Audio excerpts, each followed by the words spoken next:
जय हिंद दोस्तों। आज हम पढ़ेंगे क्या चुनाव आयोग के बारे में। चुनाव आयोग में क्या क्या बदलाव आए हैं, नए नए बदलाव क्या आए हैं, इसके बारे में आइए हम सब कुछ देखेंगे।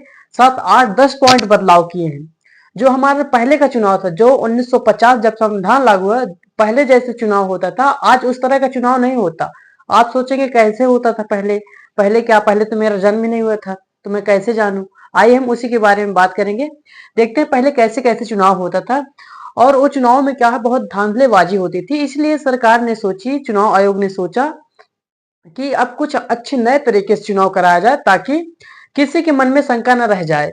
आज भी कहीं वोट चोरी के आरोप लगाया जाता है, और कहीं हर एक तरीके से लगाया जाता है आरोप। लेकिन देखिए चुनाव में जो बदलाव हुए हैं उसमें देखते हैं।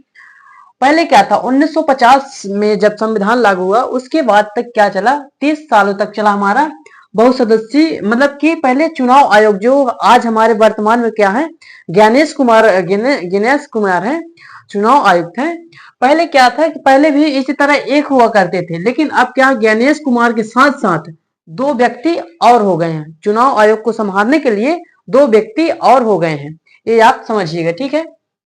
वर्तमान चुनाव आयुक्त कौन है?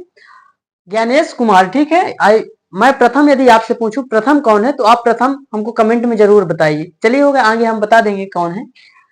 अब फिर इसमें क्या है कि दो दो लोग और सहयोग के लिए उनके रख लिया गया है। जो मुख्य चुनाव आयुक्त होते हैं, उनके 2 लोग व्यक्ति और सहयोग के लिए रखा गया है। अब फिर और क्या बदलाव हुआ, ईवीएम में पहले क्या था, बैलेट पेपर से चुनाव होते थे। आपने सुना होगा, आपने आपके मम्मी पापा की दादी बब्बा को ही पहले बताते रहे होंगे, तो पहले क्या था कि ईवीएम इलेक्ट्रॉनिक मशीन का प्रयोग नहीं होता था। लेकिन अब ये प्रयोग होने लगा है 61वां संविधान संशोधन द्वारा। ये हमारा क्या है, 61वां संविधान संशोधन द्वारा 1989 से ये शुरू किया गया। लेकिन मुख्य रूप से ईवीएम जो मशीन है, इलेक्ट्रॉनिक वोटिंग मशीन कहते हैं ईवीएम को, वो मुख्य रूप से 2004 में चलन में आई। अब पूरे राज्यों में पूरे सब चुनाव जो होते हैं वो ईवीएम के माध्यम से किया जाता है।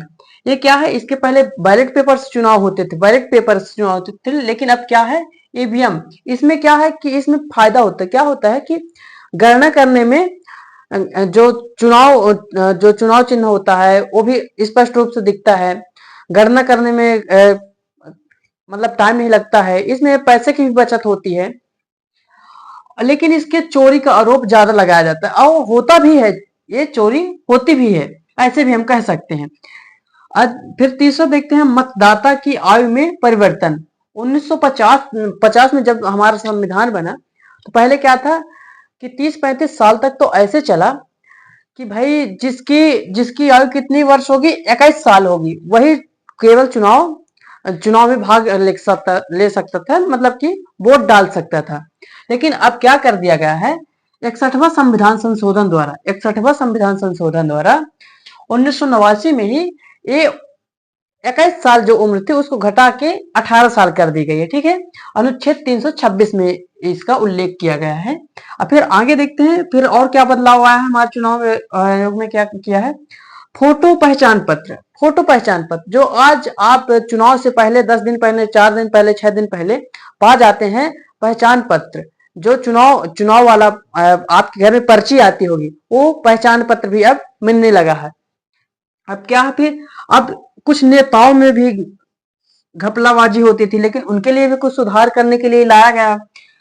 पहले क्या था, पहले जमानत राशि, जमानत राशि मतलब समझते हैं, यदि कोई भी चुनाव लड़ता है, कोई भी व्यक्ति चुनाव लड़ता है, तो उसके लिए कुछ न कुछ पैसे जमा करने होते थे।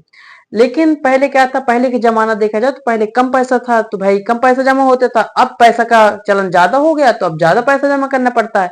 भाई पहले जो लिखा था, तो अब उसी को तो नहीं कि अब पहले 200 रुपए लिखा तो अब 200 ही जमा करो। अब क्या हो गया है, अब देखिए जमानत राशि में बदलाव क्या है।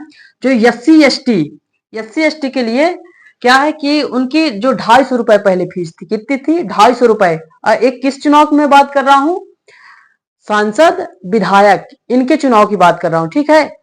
सांसद और विधायक के लिए पहले क्या थी, 250 रुपए थी, अब बढ़ा के कितनी कर दी गई है, 5000 रुपए जमानत राशि जमा करनी होती है चुनाव चुनाव के लिए। और फिर क्या है, ओबीसी और जनरल के लिए इसकी क्या थी, जमानत राशि से थी 500 रुपए, तो अब इसको कितना कर दिया है, 10,000 रुपए कर दिया। ठीक है, ये भी आप ध्यान रखिए। और फिर यदि हम और आगे बात करते हैं तो 2 क्षेत्रों से चुनाव ज्यादा नहीं लड़ सकते।